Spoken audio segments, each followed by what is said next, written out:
যে আখিরাত ভুলে যায়, মৃত্যুকে ভুলে যায়, আল্লাহর কসম এটা বোঝা উচিত।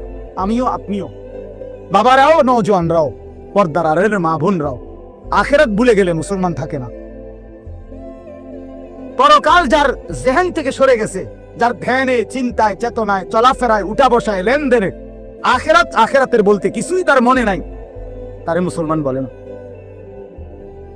মুসলমান বলে না। পৃথিবীর আর কোন ধর্মাবলম্বীদের কাছে আখিরাতের ব্যাপারে স্পষ্ট কোনো ধারণা নাই। হিন্দু ধর্মের অনুসারী যারা, তারা মনে করে মৃত্যুর পরে মানুষ আবার পুনর্জন্ম হয়। জন্মান্তর হিন্দু ধর্মের একটা গুরুত্বপূর্ণ বিশ্বাস তাদের। আবার পুনরায় জন্ম হয়। প্রথম জন্মে যদি সে ভালো কাজ করে, পরের জন্মে আপনার বড় তাদের উত্তম মানুষ তাদের ধর্মে যারা মানে তাদের মতো হয়ে আসে। আর যদি প্রথম জন্মে মন্দ কাজ করে, পরের জন্মে বিভিন্ন জীব জন্তু কীট পতঙ্গের মতো হইয়া জন্ম নেয়। এইটা তাদের বিশ্বাস। ইহুদি ধর্ম যারা, ইহুদি, ওই যে ইসরায়েলের যে কুত্তারা মুসলমান মারে, ওই বেঈমানদের আকীদা হইল পরকালে যদি বিচার হয়, তাইলে আমাদের সর্বোচ্চ 40 দিন আমরা মুসা আলাইহিস সালামের কথা শুনি নাই, এই জন্য হয়তো 40 দিনে হালকা কিছু ফিটা টিটা দিতে পারে, এর বেশি দিবে না কাউরে। 41 দিনের দিন সব স্বর্গে চলে যাবে। হ্যাঁ, এটা কোরআন শরীফে আছে।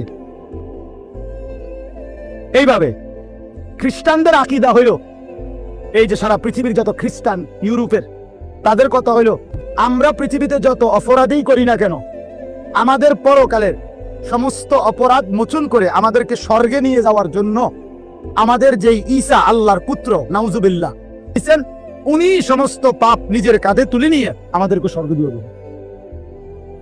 পাগলের কি পরিমাণ মাথা খারাপ! আমার এক হুজুরে বলতেন, আরে প্রথম মাথা খারাপ হইলে কয় পাগল, এরপরে আবার মাথা খারাপ হইলে কি করবে, তখন বলবে আর যে পাগলের মাথা খারাপ। প্রথম তো মাথা খারাপ হয়েছিল আর পাগল হয়েছে, এখন আবার কি হয়েছে? আগে তার সৃষ্টির 3-4টা অনসি পুরাটি ছিঁড়ে গেছে। এই ধরনের মাথা খারাপ এরা। তাইলে বিশ্বাস করেন ভাই, পৃথিবীর কারো কাছে কবর, হাসর, মিজান, আমলনামা, আল্লাহর মুখোমুখি দাঁড়ানো, মিজানের পাল্লায় ওজন হওয়া, ফুল সেরাত, জান্নাত জাহান্নাম, বিচার আচার হিসাব কিতাব, এগুলো নিয়ে স্বচ্ছ, পবিত্র, সঠিক, বিশুদ্ধ ধারণা কারো কাছে নাই। একমাত্র আল্লাহর কোরআন, প্রিয় নবী সাল্লাল্লাহু আলাইহি ওয়াসাল্লামের হাদিস, এর মধ্যেই কবর, হাসর, আখিরাত, পরকালের সঠিক পূর্ণ বিবরণ আল্লাহ এবং তার রাসূল পেশ করেছেন। বলেন আলহামদুলিল্লাহ। আলহামদুলিল্লাহ। নবী সাল্লাল্লাহু আলাইহি ওয়াসাল্লাম ভাইয়া ভাইয়া বলছে, আমরা হাদিসে পড়ছি, নবীজি সাল্লাল্লাহু আলাইহি ওয়াসাল্লাম জানাজা পড়তে গেছে। হযরত বারা ইবনে আযিব থেকে বর্ণিত, তিনি বলেন যে আমরা নবীজির সাথে এক সাহাবীর জানাজা পড়তে গেছি। তো যেখানে জানাজা হবে ওইখানে গিয়া দেখলো, নবীজি দেখলেন এখনো কবর খোঁড়া শেষ হয় নাই। বলেন মা ইয়ালহাদ, কবর খোঁড়া এখনো শেষ হয় নাই, তাহলে আরো সময় লাগবে 20-25 মিনিট, কথার কথা। তো এখন কবর খোঁড়া যদি শেষ না হয় তো জানাজা পড়বো কেমনে? কবর তো রেডি হয়েছে না এখন। তো নবীজি সাল্লাল্লাহু আলাইহি সাল্লাম সাথে সাথে ওইখানেই বসে গেছেন। সাহাবীরা গোল হয়ে চারদিকে বসছে, ওই যারা জানাজা পড়তে আসছিল। আল্লাহ নবী সাল্লাল্লাহু আলাইহি সাল্লাম হাতের মধ্যে একটা লাঠি, মানে কাঠি, এই ছোট মনে করেন একটা কাঠির মতো কিছু নিয়া, নবী সাল্লাল্লাহু আলাইহি সাল্লাম মাথা নোয়াইয়া ওই মাটির মধ্যে কিছুক্ষণ এরকম আঁকা আঁকি করছে। হযরত বারা সাহাবী বলেন, কোন মানুষ চিন্তিত হইলে যেরকম নিজে নিজে যেরকম দাগ দেয়, মানে মনে করেন আপনি একটা কিছু গভীর চিন্তা করতেছেন, তো হাতের মধ্যে একটা চাবি আছে, দেখবে চাবিটারে সে ঘুরায়, অথবা একটা না একটা কিছু, মানে বোঝা যায় সে একটা কি আছে, চিন্তার মধ্যে আছে। তো সাহাবী বলেন যে ওই ছোট যে লাঠিটা, এটা এরকম দাগ দিতেছে, আগ দিতেছে, আমরা বুঝতেছি যে গভীর চিন্তা করতেছে। এরপরে নবীজি বললেন সাহাবীদেরকে 3 বার, প্রথম বললেন ইস্তাইযু মিন আযাবিল কবর, সাহাবীরা আল্লাহর কাছে দিবানিশি কবরের আযাব থেকে পানাহ চাও, কবরের আযাব থেকে আল্লাহর কাছে মুক্তি চাও। 3 বার বলছে কথাটা। এরপরে নবীজি সাল্লাল্লাহু আলাইহি ওয়াসাল্লাম এক টানা লম্বা হাদিস, 2 পৃষ্ঠার মতো বড় কিতাবে আল্লাহ নবী সাল্লাল্লাহু আলাইহি ওয়াসাল্লাম এই কোন ব্যক্তির নেককারের রুহু কেমনে কবজ হয়, নাফরমানের রুহু কেমনে কবজ হয়, এই দুইটা থেকে শুরু করে কবরের পুরা ঘটনাটা আল্লাহ নবী সাল্লাল্লাহু আলাইহি সাল্লাম বলছেন। সাহাবীরা মনোযোগ দিয়ে শুনছেন, চোখের পানি ফেলে কাঁদছেন। আল্লাহ নবী সাল্লাল্লাহু আলাইহি সাল্লাম বলেন, সাহাবীরা শুনো, কোন নাফরমানের মৃত্যুর যখন পাপীর সময় হয়, মালাকুল মউত আজরাইল আয়েশা প্রথম ডাক দেয় যে, হে অপবিত্র আত্মা, আইয়াতুহান নাফসুল খাবিসা, এই খবিশ আত্মা বের হও, উখরুজি ইলা সাখাতিল্লাহ, আল্লাহর অসন্তুষ্টির দিকে বের হও। নবীজি বলেন, নাফরমান পাপী আল্লাহর অবাধ্য, তার রুহুটা তখন বের হতে চায় না। মালাকুল মউত আজরাইল কলিজাটার মধ্যে খপ করে ধইরা রুহুটা কলিজা থেকে টান দিয়া ছিঁড়ে ফেললেই রুহুটা তখন এই কণ্ঠনালীর কাছে, এখানে কণ্ঠনালীর যে শেষ জায়গা, এখানে এসে আটকায় যা, এই কলিজা থেকে ছিঁড়ায়, এখানে যখন আটকায়, আল্লাহ নবী সাল্লাল্লাহু আলাইহি সাল্লাম বলেন আর বের হতে চায় না। আজরাইল তখন কোনো কিছুকে টাইনা হেসরাইয়া ছিঁড়া, টাইনা টুইনা হেসরাইয়া যেভাবে বের করে, মালাকুল মউত আজরাইল ওই নাফরমানের রুহুকে এইভাবে টাইনা হেসরাইয়া ছিঁড়া ফাইরা তারপরে বের করে, এজন্য দোস্ত আমার, বন্ধু আমার, রাসূলুল্লাহ সাল্লাল্লাহু আলাইহি ওয়াসাল্লাম বিস্তারিত একেবারে জান কবজ থেকে শুরু করে বর্ণনা দিয়েছেন। কোরআন শরীফ আল্লাহ বারবার বলছেন, ফালাউলা ইযা বালাগাতিল হুলকুম, রব্বুল আলামিন বলে, কোন নাফরমানের রূহু যখন ছিঁড়ে গিয়ে কণ্ঠনালীতে এসে পৌঁছে, ওয়া আনতুম হিনা ইদিন তানদুরুন, তোমরা আশপাশের আত্মীয় স্বজন তখন তার দিকে তাকিয়ে থাকো, ওয়া নাহনু আকরাবু ইলাইহি মিনকুম ওয়ালাকিন লা তুবসিরুন, আমি আল্লাহ তো তখন সামনেই থাকি, কিন্তু তোমরা দেখো না। বলেন না, আল্লাহ বলেন আমিও দেখি, তোমরাও তাকায়া দেখো। তার রুহুটা বের হতে চাচ্ছে না, কণ্ঠনালীর কাছে আইসা আটকায় গেছে। এরপর আল্লাহ বলেন, ফালাউলা ইন কুনতুম গায়রা মাদিনিন, যদি তোমরা মনে করো কবরে নাই, আখিরাত নাই, পরকাল বলতে কিছু নাই, তারজিউনাহা ইন কুনতুম সাদিকিন, যদি তোমাদের এই কথাটাই সত্য হয়, তাইলে এই নাফরমানের রুহুটা তার কণ্ঠনালীর থেকে টেনে তার কলজার মধ্যে ফিরিয়ে দাও, দেখো না পারো কিনা। তাহলে বলেন সম্ভব তখন? মানে কেউ পারবে তো তখন নাকি? কোরআন শরীফের জন্য আছে, আল্লাহ বলছে আউলা লাকা ফাআউলা সুম্মা আউলা লাকা ফাআউলা। আল্লাহ বলে, নাফরমান বান্দা মনে রেখো, তুমি 4 বার কষ্ট পাইবা, তুমি 4 বার যন্ত্রণা পাইবা, তুমি 4 বার আযাব পাইবা। আমি আল্লাহ বলে রাখলাম, আউলা লাকা ফাআউলা সুম্মা আউলা লাকা ফাআউলা। একবার জান কবজের সময় কষ্ট পাইবা, 2 নম্বরে কবরে কষ্ট পাইবা, 3 নম্বরে হাসরের ময়দানে কষ্ট পাইবা, 4 নম্বরে জাহান্নামে কষ্ট, জাহান্নামে কষ্ট। এই জন্য ভাই আমি আপনাদের কাছে এবার আসেন, যে আয়াতগুলো পড়ছি, এই আর অল্প একটু সময়, এই আয়াতগুলো রাতের 11:30 বাজে, চিন্তা করেন বাইরে, এরপরও মানুষ কথা, কি আকল, কি দেমাগ, এরা থামবে কখন? চিন্তা করে মানুষের বিবেক, রাতের 11:30 বাজে গেছে, এরপরেও বাহিরে কিছু মানুষ, আরে বাবা আপনি ঘুমাইলেই তো ভালো,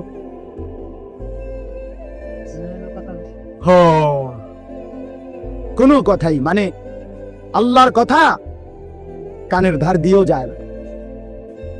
দুর্ভাগ্য, দুর্ভাগ্য। চলেন তো আমি বলতেছি, আখিরাতকে যদি কেউ ভুলে যায়, আর অল্প একটু আমার কথাটা শুনেন, আখিরাতকে কেউ ভুলে গেলে, যুবক ভাই তোমরাও শোনো ভাই, আখিরাতকে ভুলে গেলে সে আর মুসলমান থাকে না। মানুষ আখিরাতকে ভুলে গেলে মানুষ জানোয়ার হয়। দুনিয়ার কোনো আইন দিয়া, আরো কোনো আইন না, আরো পুলিশ, র্যাব, বিজিবি না, এর উর্ফে আরো 10টা বাহিনীও যদি পৃথিবীতে চালু করে, মানুষের থেকে মন্দ অভ্যাস, মানুষের গুনাহের প্রবণতা, মানুষের অপরাধের মানসিকতা কমবে না। মানুষ সুযোগ খুঁজে, দুনিয়ার এই আইন প্রশাসনের কাছ থেকে মানুষ ফাঁকফুক খুঁজে আর কি, কৌশল বাইর করে, কোনো না কোনো কৌশলে পুলিশে ফাঁকি দেয়, র্যাবকে ফাঁকি দেয়, বিজিবি ফাঁকি দেয়, মেম্বাররে ফাঁকি দেয়, চেয়ারম্যানরে ফাঁকি দেয়, বাবাকে ফাঁকি দেয়, মাকে ফাঁকি দেয়, কাউকে না কাউকে ফাঁকি দিয়া কোনো না কোনো বুদ্ধি বাইর কইরা সে অপরাধ করে। কিন্তু যার কলিজার ভিতরে আল্লাহর সামনে দাঁড়াইবার অনুভূতি, আখিরাত, পরকাল, নিজের বিচার, নিজের হিসাব, যে এই কথা দিল দিয়া বুঝে যে আমার 1 সেকেন্ড আল্লাহর আড়ালে না, আমার প্রতি নিঃশ্বাসের হিসাব দিতে হবে, প্রতি সেকেন্ডের হিসাব দিতে হবে, আল্লাহর কসম, এই আখিরাতের বিশ্বাস যার কলিজায় যতটা মজবুত হয়ে বসে, তো ততটাই তার অপরাধ কমে যায়, আল্লাহর বন্দেগী বেড়ে যায়। আপনি যদি বলেন আমি হুজুরের মধ্যে, আপনি যদি বলেন হুজুর আমনের মধ্যেও অনেক গুনাহ আছে, আপনারাও হুজুরদের মধ্যে বহুত কি আছে, পাপ আছে, আমরা জানি, হ্যাঁ, তো আমিও কই জানি, তো বুঝতে হবে আমার মধ্যে আখিরাতের ঘাটতি আছে, আপনার মধ্যে যেমন ঘাটতি। কথা বুঝছেন কিনা বলে? আমি কোনো বেহেশতের থেকে আইছি না, আমি আইছি সাবের বাজার থেকে। বুঝছেন আমার কথাটা? আমি এখন কি বেহেশতের থেকে আইছি? আমি আইছি ক্যান্টনমেন্ট থেকে। তো আমি তো বেহেশতের থেকে আসি নাই, আমাকে হিসাবের জন্য যাইতে হবে। আপনি যেমন দাঁড়াবেন আমিও দাঁড়াবো, আপনাকে যেমন হিসাব দিতে হবে আমাকেও দিতে হবে। এই জন্য আখিরাত ভুলে গেলে এক মানুষের অপরাধ বেড়ে যায়, এক মানুষের বন্দিগি ছুটে যায়। কেন নামাজ পড়ে না? আখিরাত মনে না। কেন চুরি করে, জিনা করে, ব্যভিচার করে, মদ খায়, জুয়া খেলে? কেন সারা রাত যুবক সারা রাত উলঙ্গ ছবি দেখে, নর্তকীর নাচ দেখে, জিনা ব্যভিচারের দৃশ্য দেখে? মুসলমানের বাচ্চা হইয়া কোনোদিন খোদার 365 দিনের একটা বছরে কোনোদিন ফজরের নামাজ পড়ে না। মুসলমানের বাচ্চা এত বড় জানোয়ার কেন হলো? মুসলমানের ঘরে জন্ম নিয়া এত বড় হাইওয়ান কেমনে হইল? এক মহিলা 30 বছর ধরে বেপর্দা, মুসলমান হওয়ার পরও কেমনে হইল? একজন মুসলমান হওয়ার পরে 30টা বছর ধরে সে কেমনে সুদ খায়, কিস্তি নেয়, এত মিথ্যা কথা, এত গালিগালাজ কেমনে করে? 60টা বছর হয়ে গেছে, বুড়া মিয়া এখনো বিড়ি খায় কেমনে? 60 বছর বয়স এখনো সাদওয়ানে বৈশা টেলিভিশনে নর্তকীর নাচ দেখে কেমনে? কারণ আখিরাত ভুলে গেছে। কি ভুলে গেছে বলেন না কেন? অথবা আখিরাত মনে আছে, তবে আখিরাতকে সামান্য কিছু মনে করছে। এই মনোবানটা দুই একের একটা বিষয়, হয়তো 2টা থাপড় চটকনা দিয়া, বুঝেন না কথা, 2-1টা থাপ্পড় টাপ্পড় দিয়া মনে কি করে দিব, ছেড়ে দিব। অথচ বিষয়টা তো এমন না। আল্লাহ তাআলা কোরআনে বলছে হাসরের ময়দানের একদিন, একদিন, এক এক দিন, প্রতিদিন এক এক দিন 50,000 বছর। কোরআন শরীফের আয়াত, এটা কোনো হুজুরের ব্যাখ্যা না, ডাইরেক্ট কোরআনের আয়াত।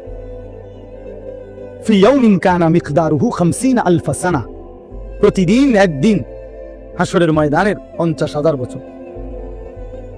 50,000 বছর একটা প্রচন্ড গরমের জায়গার মধ্যে আপনারই যদি 4টা ঘন্টা 5টা ঘন্টা চারিদিকে কোনো দরজা নাই, জানালা নাই, পুরা গরমের মধ্যে এই প্রচন্ড গরমের সিজনে যদি বসায় রাখে 10টা ঘন্টা, আমি তো পাগল হয়ে যাব।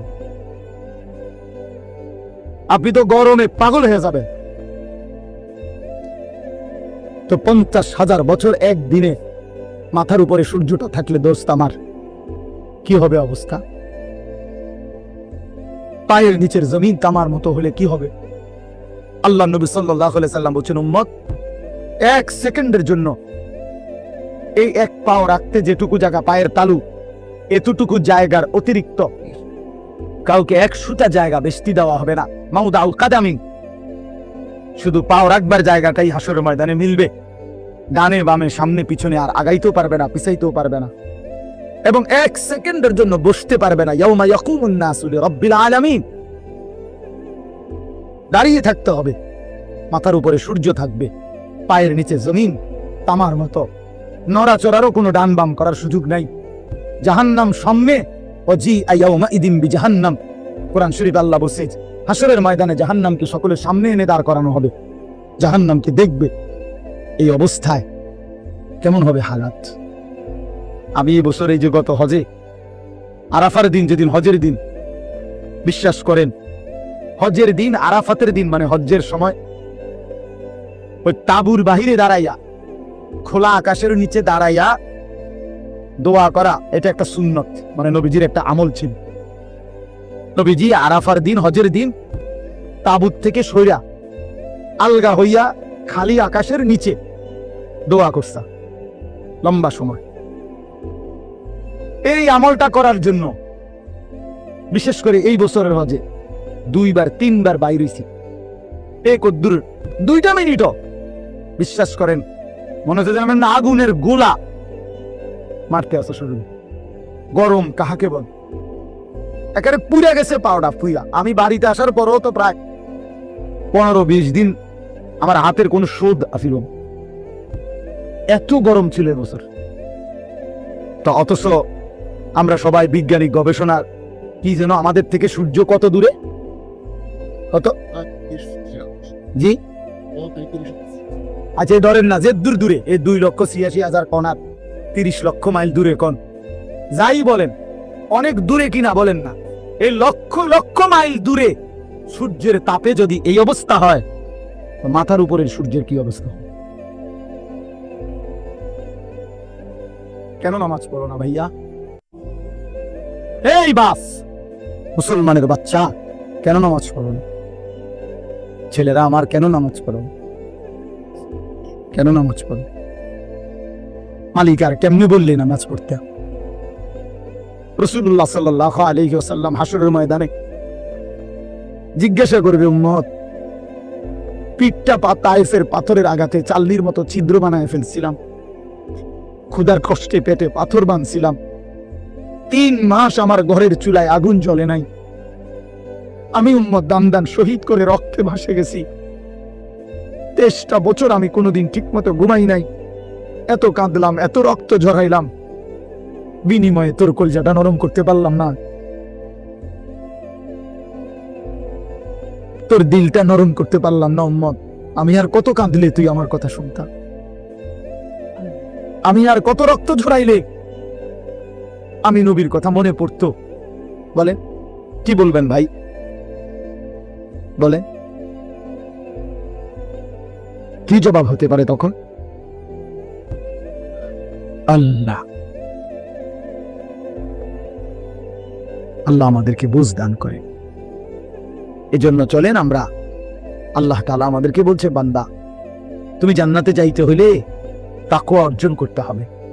ঈমান তোমারে আমি এমনিই দিলাম, জন্মসূত্রেই মায়ের পেট থেকে বের হইছ, সাথে আমি ঈমানের দৌলত আমি তোমারে দিয়া দিছিলাম। মুসলমান মায়ের ঘরে জন্ম দিয়া ঈমান আমি তোমারে এমনিই দিছি, সর্বশ্রেষ্ঠ সম্পদ আমি এমনিই দিলাম। এবার তুমি আমার সাথে আরেকটা নিয়ামত তাকওয়া, এটা সাথে বুঝাইয়া দাও, ঈমান আর তাকওয়া আমার হাতে তুলে দিবা, আমার জান্নাত আমি তোমার হাতে তুলে দেব। এই তাকওয়া বুঝাইয়া দাও। ঈমানের উপরে প্রত্যেকটা মুমিনের কাছে, মুসলমানের কাছে আল্লাহর পাকের চাওয়া তাকওয়া। আল্লাহ যেন বলে, ইসলাম তো তোমারে দিলাম, মুমিন তো তোমার পরিচয় হইল, তুমি তো নিজেরাই বলতেছো তুমি মুসলমান, তুমি বলতেছো তুমি মুমিন। আমরা এখানে বলি না সবাই নিজেরা মুসলমান বলেন? আরে ভাই বলেন না, ছেলেরা বলো ভাই, এই পরিচয়ে কোনো অতৃপ্তি বা অসন্তুষ্টি আছে কারো? তাইলে আমরা আলহামদুলিল্লাহ এই ব্যাপারে আমরা সন্তুষ্ট যে আমি মুসলমান, আমি মুসলমান। তো আল্লাহ তাআলা বলেন, মুসলমানের পরিচয় তো তোমারে আমি দিলামই, এটা তো আমিই দিছি, তোমার কোনো যোগ্যতা নাই, তোমার বাবা মারও কোনো যোগ্যতা নেই। আমি কেন আমার বাপ মার ঘরে জন্ম নিলাম? এটা কি আমার বাপ মায়ের কোনো যোগ্যতা? আমি কেন মুসলমানের ঘরে জন্ম নিলাম? ওই লোকটা কেন হিন্দুর ঘরে জন্ম নিল? এর মধ্যে আমাদের কোনো সফলতা ব্যর্থতার কিছু আছে? না, আল্লাহর দয়া, আল্লাহর দয়া। তো আল্লাহ তাআলা বলেন, ঈমান তো আমি দিলামই, ইসলাম আমি দিলাম, এবার তুমি তাকওয়া অবলম্বন করো। ইয়া আইয়ুহাল্লাযীনা আমানুত্তাকুল্লাহ, হে ঈমানদারগণ, ইত্তাকুল্লাহ, তাকওয়া অবলম্বন করো, তাকওয়া অবলম্বন করো, তাকওয়া অবলম্বন করো।